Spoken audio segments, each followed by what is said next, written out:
मेरे साथ बोलिए, भारत माता की। भाई ये देवभूमि वीर भूमि वालों की आवाज को क्या हो गया है? ऐसी आवाज होती है। फिर से उत्तराखंड में पूर्ण बहुमत की भारतीय जनता पार्टी की सरकार बनानी है। मेरे साथ दोनों हाथ उठाइए, विजय के संकल्प का मुट्ठी भींचिए और प्रचंड आवाज से बोलिए, भारत माता की, भारत माता की, भारत माता की। भाई जरा प्लीज बैठ जाइए, मैं जिद्दी टाइप का आदमी हूं, मैं नहीं बोलूंगा तब तक। आप माइक सेट कर बैठ जाइए कृपया। मैं यहीं रहकर बोलने वाला हूं, कुछ नहीं होगा नया।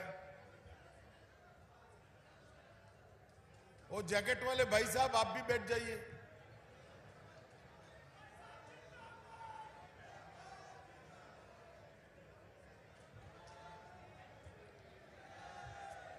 सभी का धन्यवाद।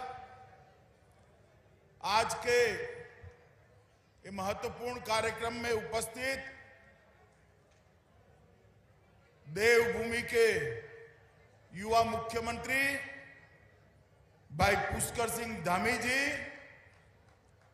आज जिनके निमंत्रण पर मैं यहां पर आया हूं, ऐसे उत्तराखंड के सहकारी मंत्री और मेरे मित्र डॉक्टर धन सिंह रावत जी, हमारे केंद्रीय मंत्री श्रीमान अजय भट्ट जी, हमारे पूर्व मुख्यमंत्री त्रिवेंद्र सिंह रावत जी, विजय बहुगुणा जी, तीरथ सिंह रावत जी, मेरे साथ यहां पर उपस्थित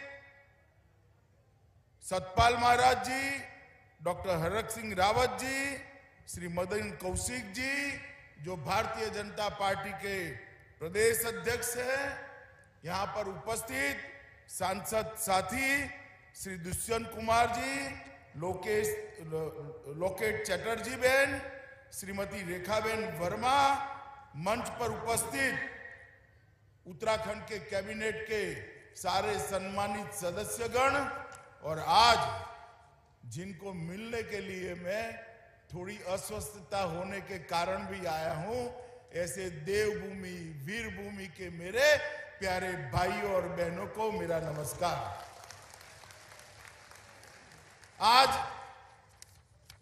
मैं यहां पर आया हूं, इस वक्त फिर से एक बार याद कराता हूं कि देवभूमि का ये वीर भूमि उत्तराखंड की रचना करने का काम श्रद्धेय अटल बिहारी वाजपेयी जी ने किया। न जाने कितने युवा ये आंदोलन करते करते मांग पर, ये उत्तराखंड की मांग पर शहीद हो गए थे। उस वक्त ये भारतीय जनता पार्टी भी उत्तराखंड के युवाओं के साथ ये मांग को बुलंद कर रही थी। मैं सिर्फ स्मरण कराना चाहता हूं मित्रों, उत्तराखंड के युवाओं पर गोली किसने चलाई थी, जरा याद करिएगा। और मैं गत चुनाव में आया था, मैंने कहा था अटल जी ने उत्तराखंड को बनाया है, मोदी जी इसको संवारेंगे। और आज 4.5 साल के बाद आया हूं, उत्तराखंड का चौमुखी विकास हुआ है। मैं आराम से बाद में इसके बारे में बात करूंगा, मगर मैं आज भी कहना चाहता हूं कि अभी भी उत्तराखंड में जो कुछ भी काम बच गया है, हमारे युवा मुख्यमंत्री भाई पुष्कर सिंह धामी के नेतृत्व में इसको समाप्त करने के लिए भारतीय जनता पार्टी कटिबद्ध है मित्रों, और इस वादे से हम कभी पीछे मुड़कर देख नहीं सकते। मित्रों, आज 3 कार्यक्रम एक साथ हुए हैं। मैं इसके लिए धन सिंह रावत को बहुत बहुत साधुवाद देना चाहता हूं। तीनों कार्यक्रम का अपना अपना महत्व है। सबसे पहले आज PACS primary agriculture society Uttarakhand में जितनी भी ग्रामीण सोसाइटियां हैं, इस सब का कंप्यूटराइजेशन करने का काम आज उत्तराखंड ने समाप्त कर दिया है। जब कंप्यूटराइजेशन होता है तो पैक्स के मेंबरान को कभी घपले घोटाले का सामना करने की जरूरत नहीं पड़ती है।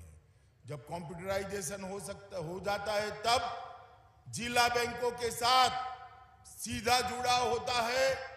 जिला बैंकों का राज्य सहकारी बैंक के साथ और राज्य सहकारी बैंक का नाबार्ड के साथ जुड़ा होता है।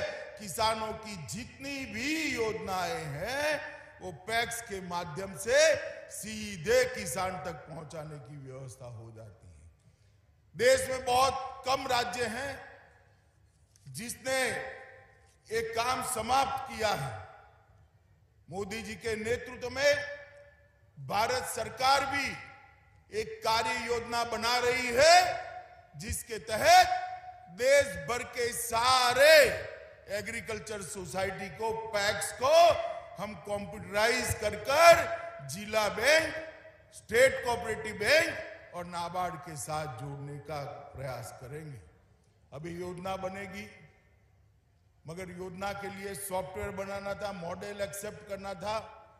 नाबार्ड के अधिकारी मेरे पास आए, मैंने उनको कहा कि हमारे धन सिंह ने बनाया है, भाई उत्तराखंड जाकर देख कर आओ और हो सकता है कि उत्तराखंड के मॉडल को पूरा देश स्वीकार कर पूरा देश उत्तराखंड के मॉडल पर आगे बढ़े।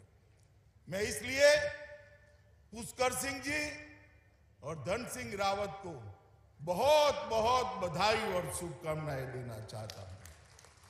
दूसरा बहुत बड़ा काम हुआ है। आज मुख्यमंत्री जी ने मुख्यमंत्री घासियारी कल्याण योजना का अनुमोदन किया था, इसका शुभारंभ हुआ। हम जानते हैं इस देवभूमि में पहाड़ की चोटियों पर विपरीत मौसम के अंदर गाय को चारा डालना है, भैंस को चारा डालना है। हमारी माताओं बहनों को चारा लाने में कितनी दिक्कत आती है। यहां पर लगभग 1000 एकड़ की खेती और 2000 किसान ये मक्के की खेती करेंगे और उसमें से एकदम साइंटिफिक तरीके से पौष्टिक पशु आहार बनाने की यहां पर योजना हुई है। 1 लाख किसानों तक इसका फायदा पहुंचने वाला है। थोड़ा बहुत तो मौसम अच्छा होगा तब लीला चारा भी डालना पड़ेगा, हरा चारा उसको डालना पड़ेगा, परंतु ज्यादातर मेहनत हमारी पशुपालन के साथ जुड़ी हुई बहनों की, माताओं की इसके कारण समाप्त होगा। और तीसरा काम हुआ है, यहां पर एक कोऑपरेटिव ट्रेनिंग सेंटर का उद्घाटन मेरे हाथ से कराया गया। मैं आपको कहने आया हूं मित्रों, ये कोऑपरेटिव ट्रेनिंग सेंटर आज कोऑपरेटिव को आगे बढ़ाने के लिए बहुत बड़ी जरूरियात है। सहकारिता आंदोलन को जिस प्रकार से कांग्रेस के राज में क्षीण कर दिया, मोदी जी ने अभी आजादी के अमृत वर्ष पर, आजादी के 75वां साल है, उस वक्त एक नया सहकारिता आंदोलन बनाकर, विभाग बनाकर, मंत्रालय बनाकर सहकारिता से जुड़े हुए देश के करोड़ों किसान, महिलाएं, मजदूर, मछुआरे, ये सब के कल्याण के लिए बहुत बड़ा काम किया है। मित्रों, किसी को इतने साल तक ये याद नहीं आया कि ये छोटा किसान, मझला किसान, ये मछुआरे, ये दूध का व्यापार करने के लिए तरसती अपनी माताएं, बहनें, पशुपालन करने वाला भाई अगर सहकारिता आंदोलन मृतप्राय होता है तो उनका क्या होगा। मगर मोदी जी गरीब के घर से आते हैं, गरीब का दर्द उनके दिल में रहता है। उन्होंने सहकारिता विभाग बनाया, सहकारिता मंत्रालय बनाया। और मेरे लिए भी सौभाग्य की बात है कि पहला सहकार मंत्री बनने का सौभाग्य उन्होंने मुझे दिया। और जब सहकारिता को बढ़ावा देना है तो प्रशिक्षण के बगैर, ट्रेनिंग के बगैर सहकारिता का बढ़ावा नहीं हो सकता। मित्रों, इसलिए आज ये ट्रेनिंग इंस्टीट्यूट जो बनने जा रहा है उसका भी बहुत बड़ा फायदा है। मगर ये मुख्यमंत्री गस्यारी कल्याण योजना है, उसका बहुत बड़ा फायदा है। 50% सब्सिडी पर, सिर्फ 2 रुपया किलो पर इनको ये पशु आहार दिया जाएगा। ढेर सारे अकस्मात से, ढेर सारी आपदाओं से ये माताएं बहनें बचेगी।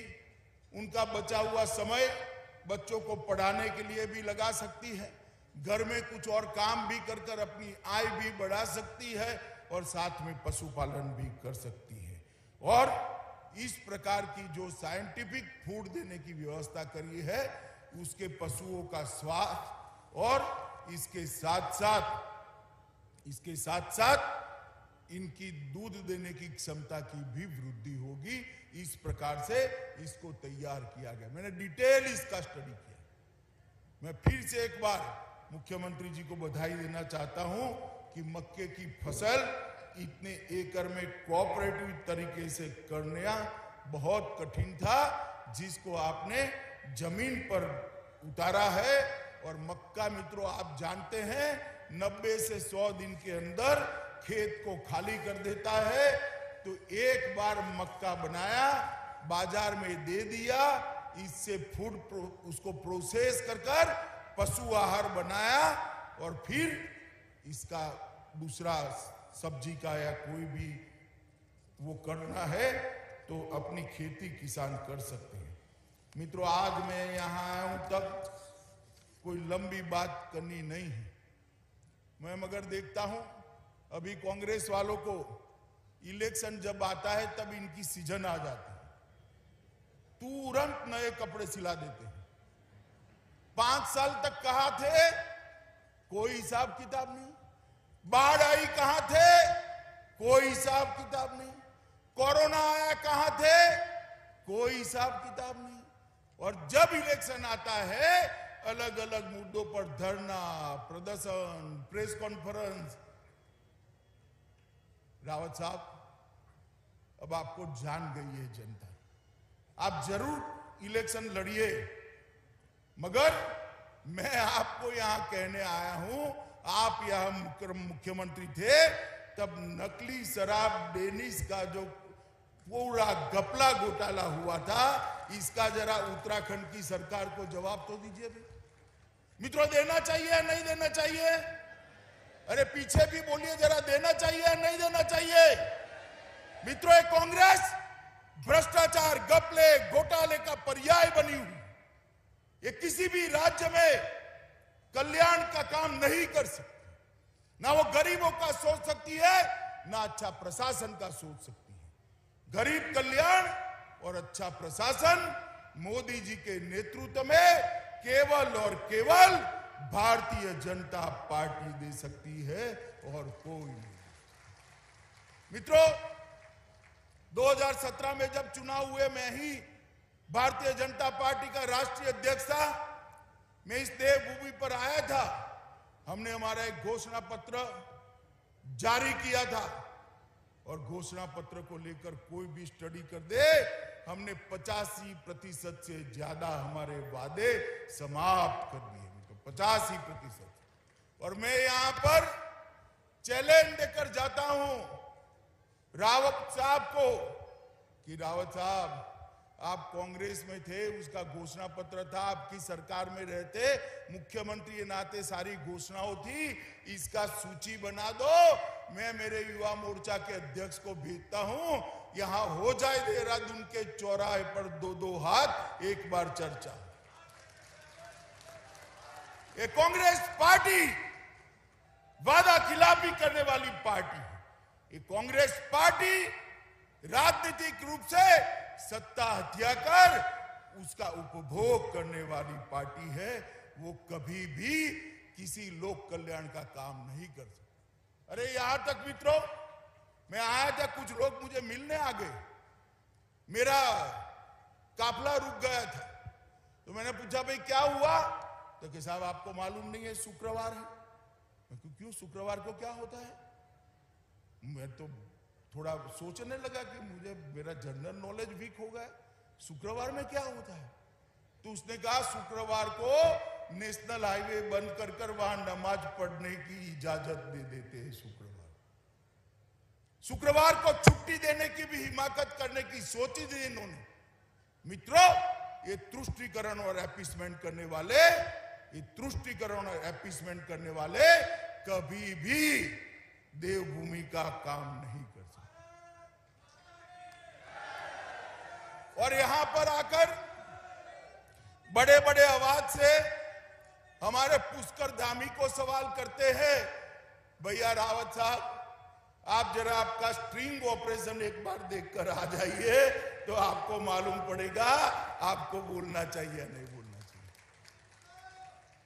मित्रों, ये कांग्रेस पार्टी कभी भी उत्तराखंड का भला नहीं कर सकती। उत्तराखंड के अंदर विकास की बयान तभी आई जब संपूर्ण बहुमत की भारतीय जनता पार्टी की सरकार, ये उत्तराखंड की जनता ने भारतीय जनता पार्टी को दी। और मोदी जी ने, पहले त्रिवेंद्र सिंह थे, तीरथ सिंह थे और पुष्कर सिंह आए, मोदी जी ने हमारे तीनों मुख्यमंत्रियों को साथ लेकर एक विकास का नया संपुट बनाया है।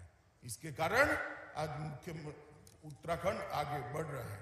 मित्रों, इतना बड़ा कोरोना का आपदा आई, पहाड़ पर है हमारा प्रदेश, दूर सुदूर भौगोलिक क्षेत्र में रहने वाले लोग हैं, मगर कोई भी कहां पर भी रहा हो, मैं इतना निश्चित कह सकता हूं, कोरोना से बचाने का काम भारतीय जनता पार्टी की सरकार ने किया। उत्तराखंड हमारा ये वीर भूमि, ये देवभूमि, 100% टीकाकरण जिन राज्यों में सबसे पहले हुआ, उसमें से हमारा उत्तराखंड है। ऑक्सीजन प्लांट भी लगाए गए, नए नए अस्पताल खोले गए, नए नए बेड बनाने की व्यवस्था हुई। तीसरी लहर आई नहीं, बद्री विशाल की कृपा है, मगर आती तो भी सारी तैयारियां हमारी भाजपा सरकार ने कर रखी थी। इस प्रकार से काम करते हैं। और अभी आपदा आई, आपदा के अंदर जैसे ही भारत सरकार से सूचना मिली, मुख्यमंत्री जी अयोध्या थे, सारे कार्यक्रम बंद कर वापिस आए और एक भी यात्री की जान नहीं गई है। मित्रों, एक भी यात्री की जान नहीं गई। दूसरे दिन ही रेस्क्यू ऑपरेशन आया, शुरू हो गया। मैं आया रात को बड़े सवेरे 9 बजे, रिव्यू बैठक चालू हुई, मैं तो आश्चर्यचकित हो गया, मेरे करने के लिए कुछ बाकी ही नहीं था। तो मैंने फिर सिर्फ बधाई देकर वापिस जाना ही उचित समझा।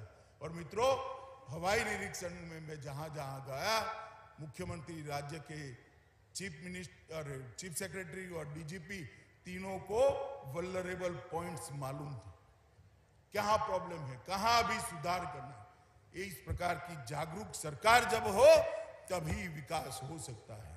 मित्रों, आज मैं यहां पर आया हूं तब ये भी कहना चाहता हूं कि गंगा जल के वितरण के लिए भी कोऑपरेटिव तरीके से एक नया काम शुरू हुआ है और इससे देश भर के मां गंगा के प्रति श्रद्धा रखने वाले श्रद्धालुओं को घर बैठे गंगा जल भी मिलेगा और उनका मोक्ष का रास्ता भी खुल जाएगा। आज मैं यहां आया हूं, अपना केदार धाम क्षत विक्षत हो गया था। जब आपदा आई तब 5 तारीख को प्रधानमंत्री जी उसका वहां पर एक बहुत बड़ा भगवान आदि शंकराचार्य का मूर्ति वहां लगाने वाले हैं मित्रों, और उसके साथ देश भर के शिवालयों को उन्होंने जोड़ा है। बद्रीनाथ की योजना तैयार हो गई, काम चालू होगा। केदारनाथ का पुनर्निर्माण आज समाप्ति के आरे पर है। और आपका 4 धाम संपर्क का जो सुधार था वो 890 किलोमीटर का 11,680 करोड़ के खर्चे से 4 लेन रोड, अरे 4 वेदर रोड, 365 डे रोड आज समाप्ति की ओर जा रहा है। ये भारतीय जनता पार्टी भी कर सकती। उनको तो डर लगता था कि भाई केदार धाम का मंदिर बना लेंगे तो अपनी वोट बैंक क्या सोचेगी। रावत साहब आप डरिए, हम किसी से नहीं डरते। ये बद्री विशाल और केदार धाम उत्तराखंड का नहीं पूरे भारत का गौरव है, उसका पुनर्निर्माण होना ही चाहिए। अमृतसर कोलकाता औद्योगिक गलियारे के लिए 20,000 करोड़ का निवेश, ऋषिकेश कर्णप्रयाग नई रेल लाइन 125 किलोमीटर की 24,659 करोड़ का रेल निवेश, राष्ट्रीय राजमार्ग के नगीना काशीपुर खंड को 4 लेन का बनाना 2500 करोड़ का निवेश, काशीपुर सीतारखंड नेशनल हाईवे 74 757 करोड़ का निवेश, विष्णुगढ़ पीपलकोटी जल विद्युत परियोजना 450 मेगावाट की 3860 करोड़ का निवेश, तपोवन विष्णुगढ़ जल विद्युत परियोजना 5867 करोड़ का निवेश, हरिद्वार देहरादून चौड़ीकरण योजना 593 करोड़ का निवेश, Lata Tapovan hydro electric power project 1527 crore का निवेश, मुजफ्फरनगर हरिद्वार चौड़ीकरण 754 करोड़ का प्रोजेक्ट, किसाऊ 660 जल विद्युत परियोजना 7,000 करोड़ का project, Tehri pump storage plant 4,825 crore का प्रोजेक्ट और देवबंद रुड़की नई लाइन परियोजना 780 करोड़ का प्रोजेक्ट। मित्रों, 85,000 करोड़ के प्रोजेक्ट ये छोटे से राज्य में मोदी जी ने एक 5 साल के अंदर भेजने का काम करा है। मैं पूछना चाहता हूं कांग्रेस के नेताओं को, मैंने तो भारत सरकार ने क्या किया इसका हिसाब दे दिया 5 साल का, 2017 से 2022 तक। भैया आपकी भी 10 साल सरकार रही थी, सरदार मनमोहन सिंह इसके प्रधानमंत्री थे, रही थी या नहीं रही थी बताओ भाई, रही थी ना। अब कांग्रेस वालों को मैं सार्वजनिक रूप से कहकर जाता हूं, ये 10 साल के अंदर आपने उत्तराखंड से के लिए क्या किया इसका हिसाब जरा ये देवभूमि की जनता को दीजिए। ऐसे नहीं चलता है, आरोप कर कर भाग जाना, आंदोलन करना, कंक्रीट विकास करना पड़ता है। हमने 85,000 करोड़ के काम गिना दिए, सब पर अभी काम चल रहा है। 5 साल के अंदर 85,000 करोड़ के काम, इसके आधे भी अगर आप 10 साल के अंदर गिना लो तो फिर माने आपकी बात को, मगर वो आएंगे ही नहीं। यहां से चले जाएंगे राहुल बाबा के वहां, फोटो खिंचाएंगे, ट्वीट करेंगे और फिर मानेंगे उत्तराखंड का भला होगा। मित्रों, ये लोग कभी उत्तराखंड का भला नहीं कर सकते, उत्तराखंड के गरीबों का भला नहीं। केवल और केवल मोदी जी के नेतृत्व में, पुष्कर धामी के नेतृत्व में भारतीय जनता पार्टी ही उत्तराखंड का भला कर सकती है और कोई नहीं कर सकता। और हम तो मानते हैं अटल जी ने उत्तराखंड को बनाया है, उत्तराखंड का विकास करने का हमारा नैतिक दायित्व है, हमारी जिम्मेदारी है।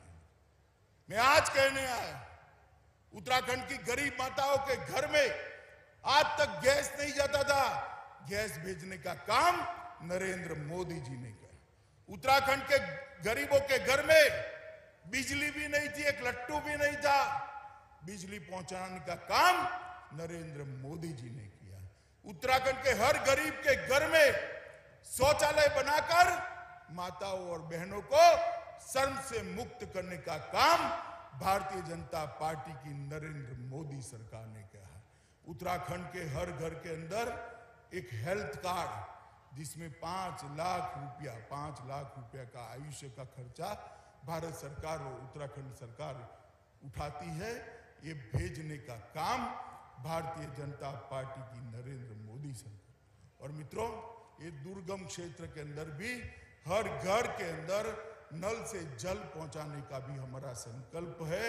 और मैं विश्वास दिलाता हूं कि दिसंबर 2022 के पहले उत्तराखंड के हर घर के अंदर जल नल से पहुंचेगा और शुद्ध पीने का पानी माताओं बहनों को दूर से नहीं लाना पड़ेगा। अब जरा मुझे कांग्रेस वाले जवाब दे, क्या किया 70 साल? 4 पीढ़ी ने शासन किया, आपने क्या किया? अरे बैंक अकाउंट नहीं दे पाए थे, गरीबों के 45 करोड़ बैंक अकाउंट खोलने का काम हमारे नेता और देश के प्रधानमंत्री नरेंद्र मोदी जी ने किया है। मित्रों, मैं तो आज ये वीर भूमि उत्तराखंड की जनता को बताने आया, उत्तराखंड में कोई घर ऐसा नहीं है जहां से जवान या तो सेना में नहीं या सीएपीएफ में नहीं। देश की सुरक्षा करने के लिए उत्तराखंड के जवानों ने हमेशा अपना सर्वोच्च बलिदान दिया है। ये वीरों की भूमि, ये वीर भूमि है। और जब वन रैंक वन पेंशन की बात थी, 70 साल तक राज करने वाली कांग्रेस जवानों के लिए वन रैंक वन पेंशन की बात ही नहीं करती थी। आपने आशीर्वाद दिया, सभी सीटें भारतीय जनता पार्टी को दे दी, मोदी जी को आपने प्रधानमंत्री बनाया। एक ही झटके में 2016 में वन रैंक वन पेंशन का मसला समाप्त कर लाखों जवानों के घर में उनका अधिकार देने का काम ये भारतीय जनता पार्टी की सरकार ने। मगर मित्रों, गड्ढा बहुत बड़ा है, 5 साल में नहीं भरेगा। हमें एक मौका दीजिए, मैं आपको वादा कर जाता हूं, एक मौका दीजिए, हर घर में खुशहाली लाने का काम मोदी जी और हमारे पुष्कर धामी की टीम बनकर करेगी। हम लोग विकास में मानते हैं, हम लोग गरीबों का दर्द जानते हैं, क्योंकि हमारा नेता ही चाय बेचने वाले के गरीब परिवार में जन्म हुआ है। मित्रों, मैं फिर से एक बार आप सब लोगों को निवेदन करता हूं, आज जो 4 योजनाओं का शुभारंभ हुआ है उसकी शुभकामनाएं देता हूं। और साथ में आने वाले दिनों में उत्तराखंड की जनता कोई गलत फैसला न करे। भारतीय जनता पार्टी का साथ दीजिए, मोदी जी पर विश्वास करिए और पुष्कर धामी को मौका दीजिए, हम उत्तराखंड को बदल कर रखें। बहुत सारी माताएं बहनें आई, घर में मटका खरीदना होता है तो ऊपर टकोरा लगाते हैं ना, पक्की है या कच्ची है, मटकी लगाते हैं या नहीं लगाते? तो भाई 50 रुपए की मटकी खरीदने में टकोरा लगाते हो, 5 साल के लिए सरकार बनानी है, जरा टकोरा ढंग से लगा देना, रॉन्ग नंबर डायल न हो जाए, वरना ये फिर से आरोपों की राजनीति करेंगे, काम कुछ नहीं करेंगे और भ्रष्टाचार का बयार आ जाएगा। भारतीय जनता पार्टी के नेतृत्व में यहां पर विकास की एक शुरुआत हुई है, उसको सातत्य दीजिए, उसको समर्थन कीजिए, उसको आशीर्वाद दीजिए और भगवान केदारनाथ और हमारे बद्री विशाल को पूरे विश्व के अंदर गौरव हो ऐसे विकास के साथ बैठा हुआ देखिए। इतनी ही बात कर मेरी बात को, मेरे शब्दों को विराम देता हूं। मैं आप सभी से निवेदन करता हूं, एक संकल्प के लिए दोनों हाथ उठाइए, मेरे साथ उठाइए दोनों हाथ, विजय के संकल्प की मुट्ठी बींचे और प्रचंड आवाज से बोलिए, भारत माता की, भारत माता की, भारत माता की, वंदे वंदे वंदे।